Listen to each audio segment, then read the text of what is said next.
We will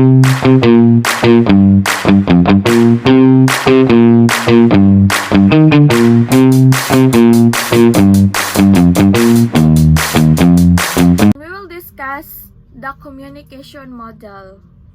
Communication models help us understand how communication works. They show the flow of the message between sender and receiver. 1. Linear model. This linear model is the simplest form of communication. It shows communication as one of way they process. A well-known example is the model Claude Shannon and Warren Weaver. In this model, the sender sends a message through channel to a receiver. Noisy may interfere, but there's no feedback. Example, watching the news on the TV. The broadcast sends a message, then viewer receive it, but there is no direct response. This model example but limited because it does not show interact. Second, an interactive model.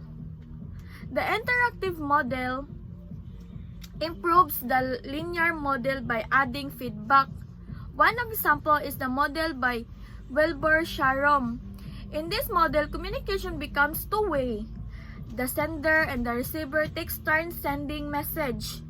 However, feedback is delayed where, for example, sending an email, you send a message and wait for a reply.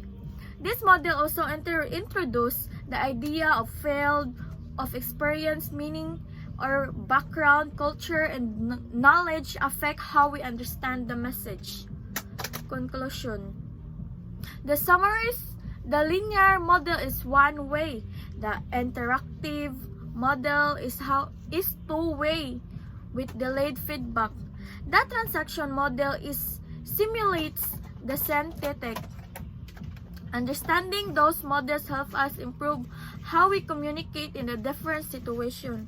Wherever in the class discussion, social media, or personal conversation that include